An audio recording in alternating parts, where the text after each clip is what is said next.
Hello, welcome to this section. Before this section, I think you have learned some research design. So today we are going to talk about study designs in nursing research, briefly talk about it. So before, I think Dr. Zheng Liqiang has mentioned about main types of epidemiological study design.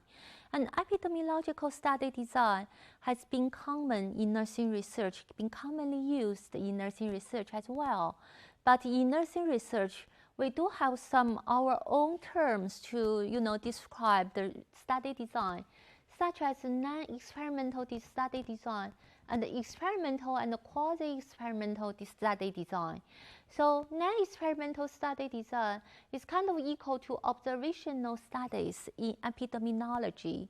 And for experimental and quasi-experimental design, it's kind of equal to intervention or experimental studies in epidemiology. I will kind of go through all these kind of study design quickly, and you will have more information on the textbook and on the articles we will give you to read. And the first one is we talk about the non-experimental study design. Just remember, when we mention about this study is non-experimental study design, that means in this study, no nursing intervention in this study. So in this type of study design, we usually have two main types. The first one is descriptive study designs. Descriptive study design means describe a phenomenon as it naturally happens with any intervention. So it naturally happens without any intervention.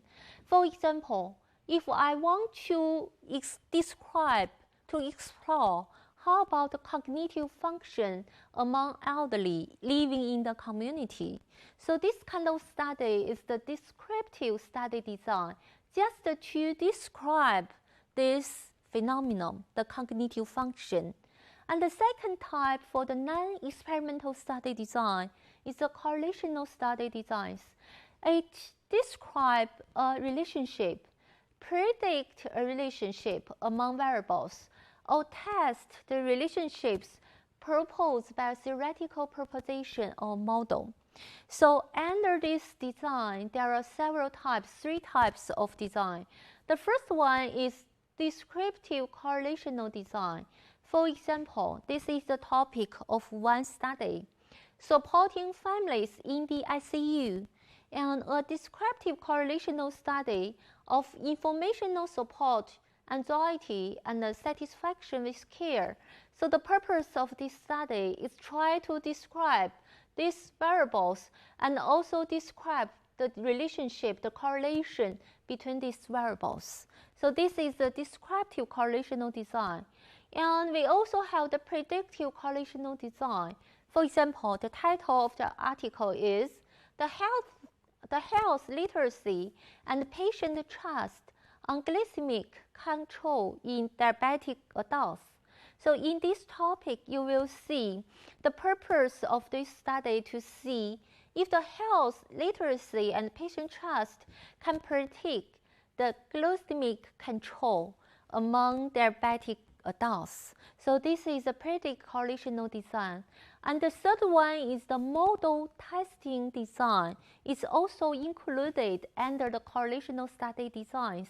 For example, this is my research topic, family caregiving of older Chinese people with dementia, testing a model.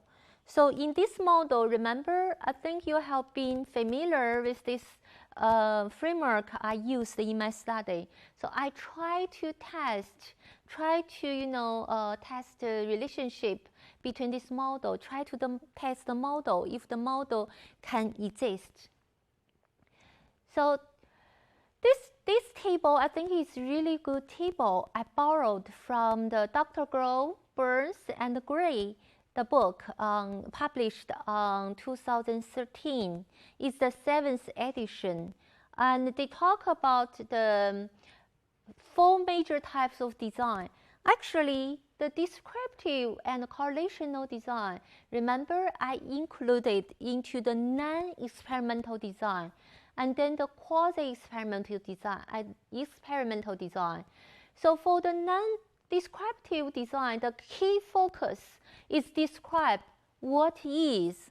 And for the correlational design, the key focus is examine relationship among studied variables.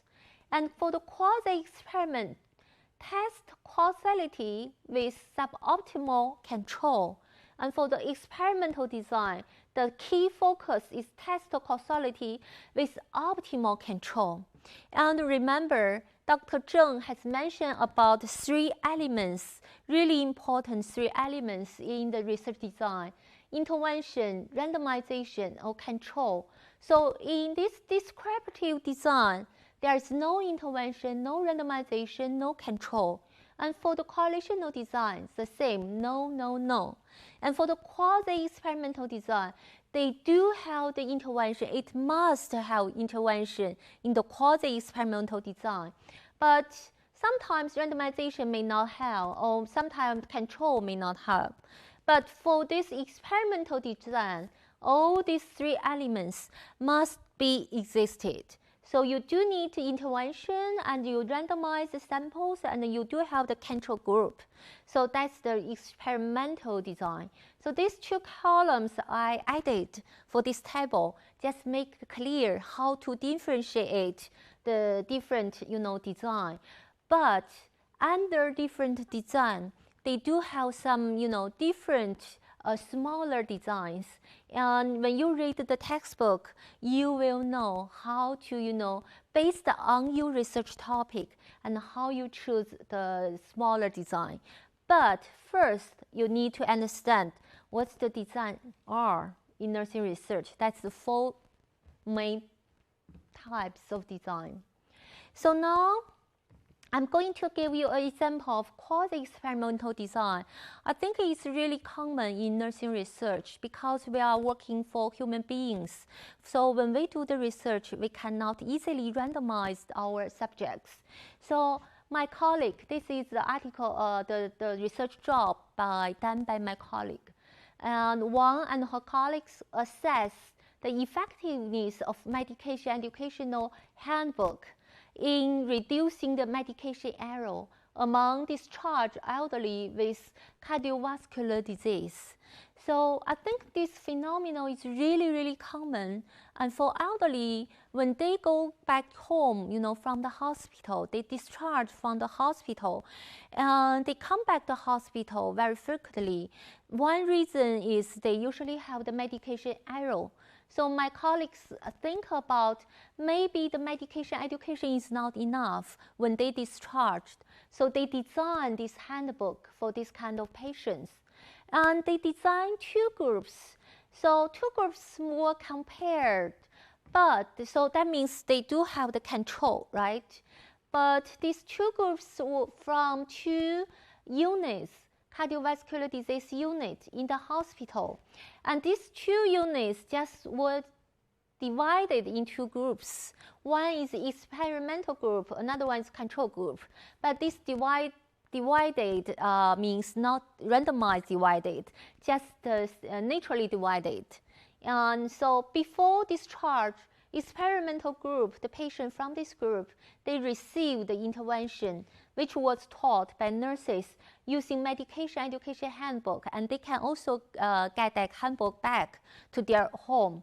While the control group received the usual care before the discharge, they do have some handbook, but not only the medication handbook, they kind of discharge handbook.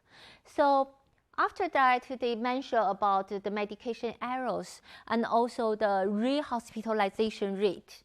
And in this example, you will see they have the intervention, we also call manipulation or treatment. Yes, they do have. The treatment is medication educational handbook, right?